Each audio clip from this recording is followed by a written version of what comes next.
ಪ್ರಜಾಧ್ವನಿ ಇದು ಪ್ರಜೆಗಳ ನಂಬಿಕೆಯ ಧ್ವನಿ. ಲಕ್ಷ್ಮೇಶ್ವರದಲ್ಲಿ ಪ್ರತಿಭಟನೆ. ಹುಬ್ಬಳ್ಳಿಯ ವಿದ್ಯಾರ್ಥಿನಿ ನೇಹಾ ಹಿರೇಮಠ ಹತ್ಯೆಯನ್ನು ಖಂಡಿಸಿ ಲಕ್ಷ್ಮೇಶ್ವರ ಶಿಗ್ಗಿ ನಾಕಾದಲ್ಲಿ ಎಬಿವಿಪಿಯ ನೂರಾರು ವಿದ್ಯಾರ್ಥಿಗಳು ರಸ್ತೆ ತಡೆ ನಡೆಸಿ ಟೈರ್ಗೆ ಬೆಂಕಿ ಹಚ್ಚಿ ಸರಕಾರದ ವಿರುದ್ಧ ಘೋಷಣೆ ಕೂಗಿದರು.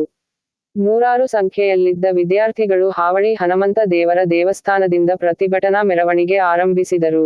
ನಂತರವ ಶಿಗ್ಲಿ ನಾಕಾದಲ್ಲಿ ಬೀದಿಗಿಳಿದು ಪ್ರತಿಭಟನೆ ನಡೆಸಿದರು. ಒಂದು ಹಂತದಲ್ಲಿ ವಿದ್ಯಾರ್ಥಿಗಳು ಪೊಲೀಸರ ಮಧ್ಯ ವಾಗ್ದಾದ ನಡೆಯಿತು. ಆಕ್ರೋಶದಲ್ಲಿದ್ದ ವಿದ್ಯಾರ್ಥಿಗಳು ಸರಕಾರ ಮತ್ತು ಪೊಲೀಸರ ವಿರುದ್ಧ ಘೋಷಣೆ ಕೂಗಿದ ಘಟನೆ ನಡೆಯಿತು. ಸುಡು ಬಿಸಿಲನ್ನು ಲೆಕ್ಕಿಸದೆ ವಿದ್ಯಾರ್ಥಿಗಳು ಘೋಷಣೆ ಕೂಗಿ ಕೊಲೆಗಡುಕನಿಗೆ ಗಲ್ಲು ಶಿಕ್ಷೆ ವಿಧಿಸಬೇಕೆಂದು ಸರಕಾರಕ್ಕೆ ಒತ್ತಾಯಿಸಿದರು.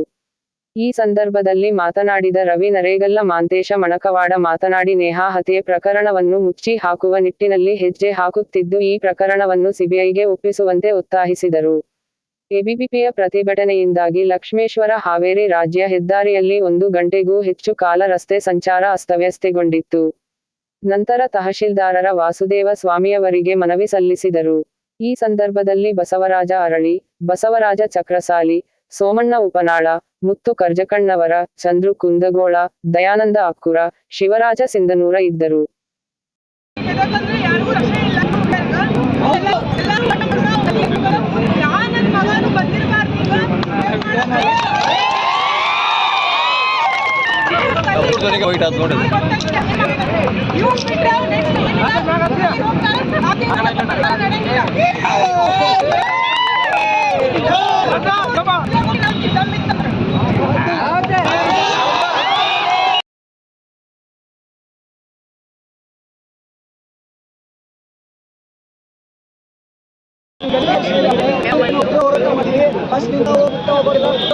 ಹೇಳಿಕೆ ವಿದ್ಯಾರ್ಥಿಗಳಾಗಿ ಹೇಳಕ್ಕೆ ಇಷ್ಟಪಡ್ತೀವಿ.